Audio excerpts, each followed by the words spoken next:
On the show today, we drive the new 2018 Porsche Cayenne. There's a new 125cc scooter from TVS that promises more torque. We check out Kia's new plant site in AP, and Shumi answers all your questions on Auto Selector. Hello and welcome to this week's edition of Overdrive. I'm your host Rohit Paradkar, and we kickstart this show with the third generation of the Porsche Cayenne, a model that's going to make its India debut very soon. And because Porsche's Indian operations stem at Porsche Middle East, we were invited all the way to Fujairah near Dubai to sample the car. Check it out. Porsche is the mark that gave the automotive world the holy three-digit number, the 911. Porsche also gave the industry a lesson in timeless design. And just as these facets become holy scriptures for the worshippers of speed, Porsche unleashed a prophecy that would shape the future of performance cars. In a rally-bred 959, Porsche foresaw sports car level of performance on a high-riding car, and that went on to redefine the meaning of sports in a sports utility vehicle. The modern-day bearer of this prophecy is called the Cayenne, and like them or not, but the likes of the Bentayga, the Levante, the Urus, its soon-to-be-born enemy from Modena, and the army of AMG S and M badged SUVs from Germany are all conceived from the same idea. Their ability to combine racetrack-worthy performance with everyday practicality and a certain degree of bad road capability keeps the cash registers ringing for their makers. Many purists still cringe at the idea of a Porsche SUV, but the Cayenne, which is now in its third generation, is a special car in more ways than one. The Porsche Cayenne is a very important car for the brand. It sells in big numbers, and that way it is quite important because it brings in the big bucks, and that means that people like you and I can continue enjoying new and improved 911s quite often.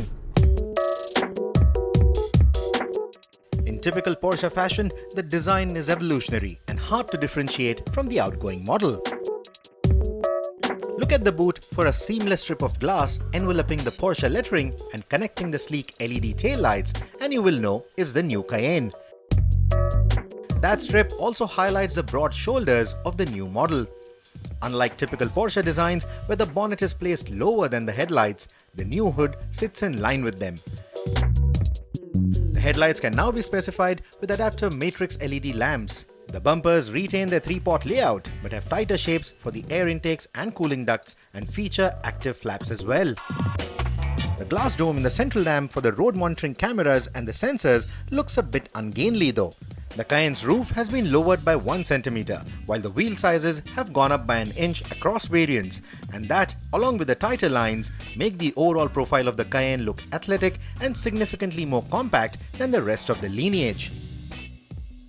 It may seem compact on the outside, but the moment you climb into the cabin, you get a nice commanding view of the road like a typical high-riding SUV. And the first thing that you will notice the moment you get in is the cleaner center console. All that switchgear clutter is gone.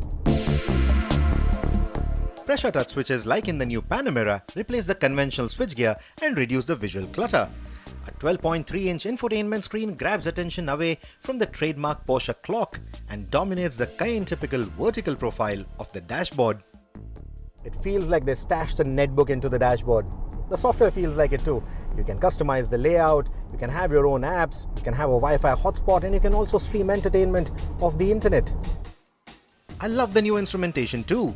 A large analog tachometer is flanked by two 7-inch digital screens that can display sat-nav maps and infotainment data, or simply mimic the 5-pot instrumentation of yesteryear Porsche cars to keep the purists happy.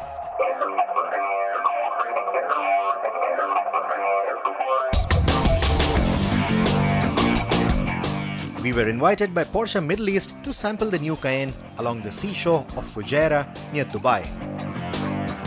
And we even crossed borders and drove into some arid mountainous terrain in Oman to experience the car's off-road capabilities.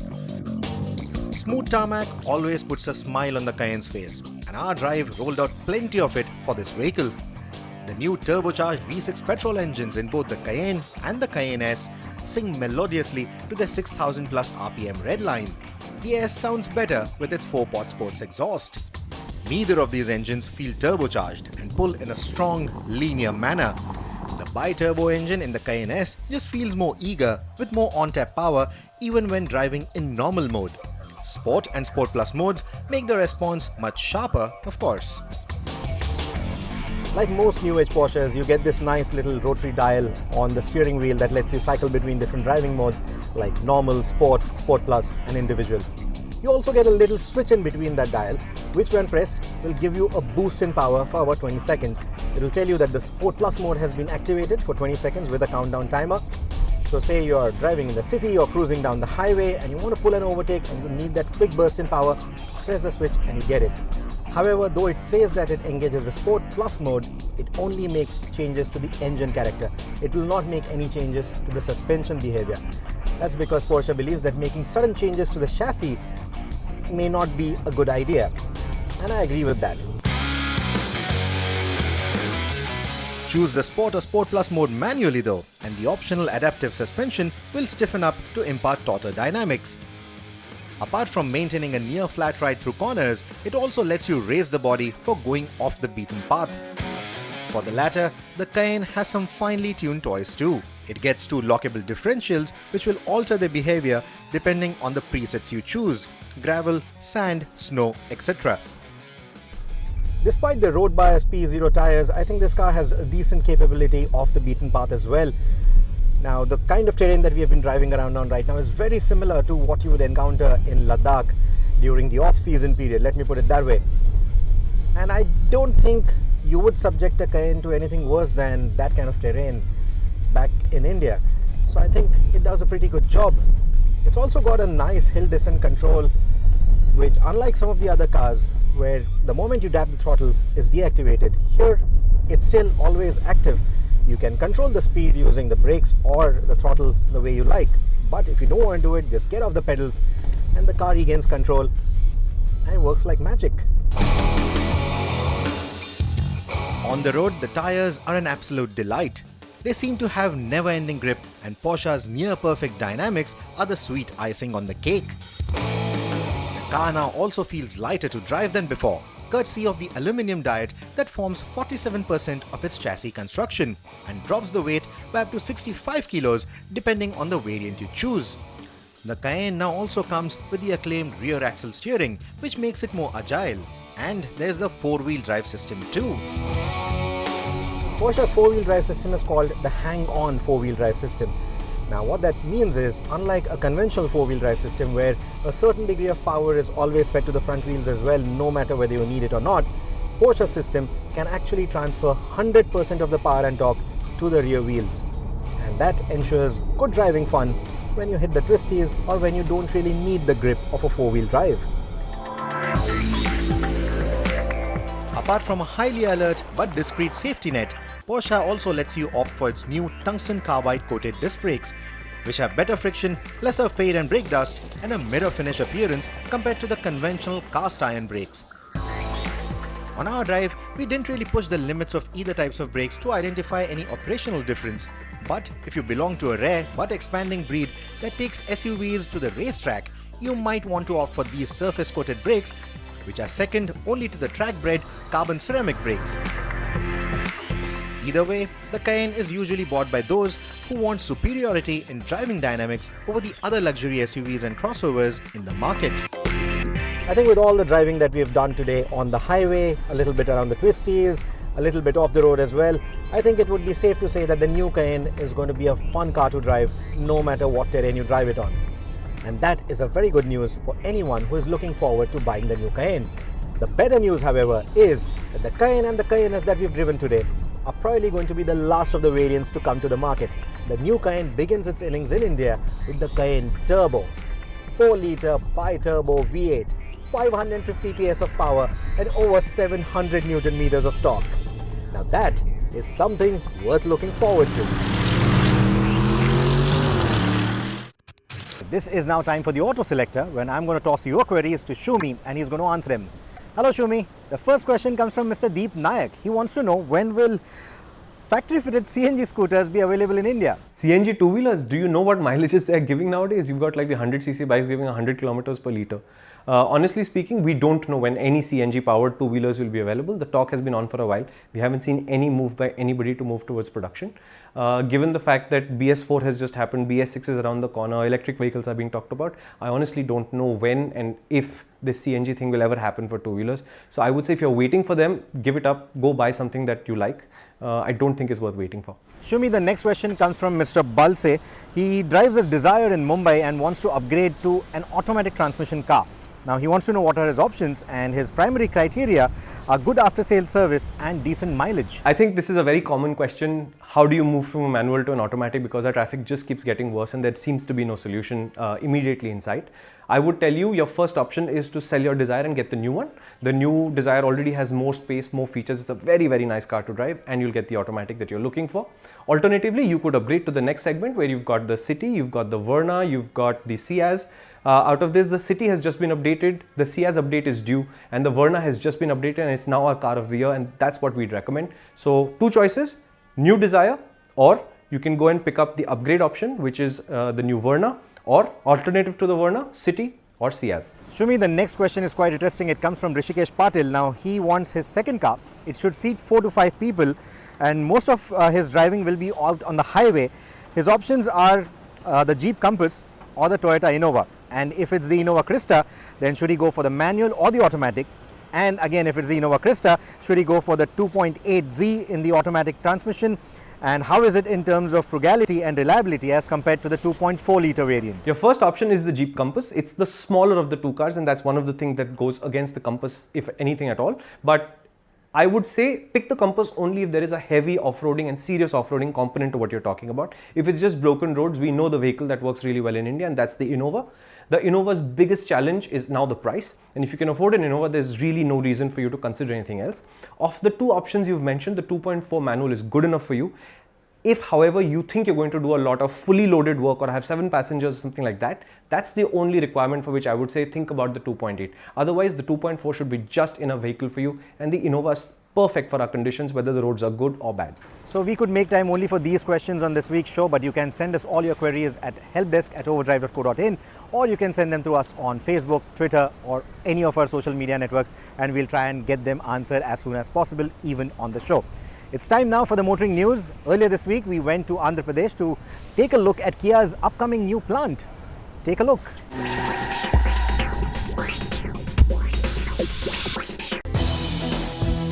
Kia Motors India celebrated the installation of its factory framework at its 536-acre plant site at Anantapur in Andhra Pradesh. This is Kia's 15th plant worldwide and has attracted an investment of over $1.1 billion. Kia says that the plant will provide up to 3,000 direct job opportunities and also attract Tier 1 OEMs to Anantapur. Andhra Pradesh Chief Minister Shri N. Chandrababu Naidu, who was present at the ceremony, said that his government wants to make the state an automotive manufacturing hub and that the state will provide the necessary resources to create a healthy ecosystem for automotive brands and OEMs. Kia proudly announced that the plant construction is running ahead of schedule and the facility should be fully functional for mass production by 2019 with an annual capacity of 3 lakh units. 90% of the produce will be sold locally, while the rest will be exported. Kia will begin sales of the production version of the SP concept shown at the 2018 Auto Expo, which is a Creta-sized compact crossover. I believe Kia will bring amazing change and hope to both Anantapur district and the entire state of Andhra Pradesh. In fact, we at Kia have a 10 years experience in 4 different countries, establishing total 6 manufacturing plants. New scooter in the market, and this time they're saying it's a premium sporty scooter. We've been riding it for a little while, but before we get into that, let's talk about what they've done. This is a completely new scooter. TVS tells us nothing was taken from the 110cc scooters. The bodywork, frame, the engine, everything is completely new from scratch. You might have a few nuts and bolts that carry over from the 110s, but fundamentally all new. If If you look at the styling, this is what sporty style looks like today, and especially this panel, if you see around the foot area, that's where the idea of the sportiness begins. But what TVS has done really well, I think, is that the body panels are really slick. There's no real fasteners visible anywhere. TVS's quality has always been very good. The scooter continues that tradition. It's all plastic, and they've done this nice matte paint. I do wish the scooter was a little bit brighter. I think this particular yellow looks good, but a brighter yellow would look even better. But that aside, the scooter looks like it's extremely well made and extremely high quality. Let's look under the skin. What you've got is a new 125cc powertrain. It makes 2 Nm more roughly than the Jupiter. The horsepower is over 9.5. And if you look at it as a package, that's promising numbers because the weight has only gone up 6 kilos over the Jupiter. So if you use the Jupiter as a reference, this is a much quicker scooter. I do have a performance reference for you. When you enter the corner here at the TVS test track in Hosur at their plant, on the Scooty Zest, which is their lightest 110, I was entering this turn at about 85-86 kilometers an hour. On that thing, 91. That's the difference in performance that the extra torque makes, and I think that's where the name comes from. They've entorqued the scooter. Elegant explanation? No, accurate? I think so. The other side of it is that TVS has not really taken the step to making it a hardcore sporty scooter, so it's not a big challenge for the average customer to understand. I understand it as a marketing decision, but it makes me wish that TVS had actually pushed it a little bit more.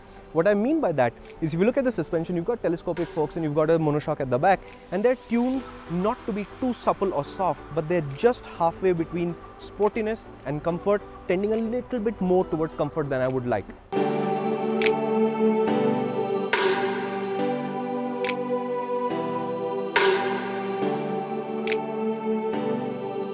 In the corners, it's phenomenal. The tires are extremely grippy. They're TVS tires. They grip really well. You can lean it really hard. I've been scraping the bodywork on the scooter. Very satisfying. But I keep wishing that the suspension was a little bit stiffer, and in that stiffness, you would have got the sense of a sporty scooter back from it.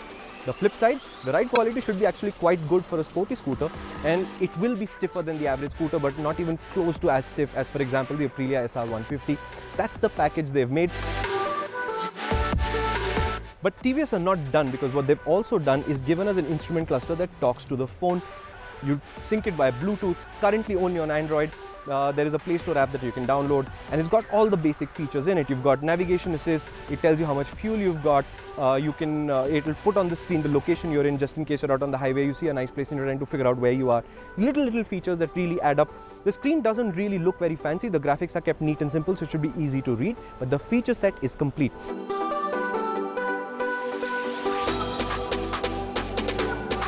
And that's the full picture of this scooter, and the only thing we've not talked about is the price. The new Ntorq is priced roughly 6,000 rupees more than the Jupiter. It's now going to be TVS's most expensive, most premium scooter, and I think they're only getting going because future scooters will sit on this platform and give you different experiences. What I'm hoping for is the Torque 125RR, which takes the scooter, makes it stiffer, makes it more sporty, makes it a little bit more hardcore. It will be a little bit more expensive. It's already got disc brakes, maybe that can have ABS or something, but it appeals to an even more evolved class of rider who really want something sporty from their machine. But overall,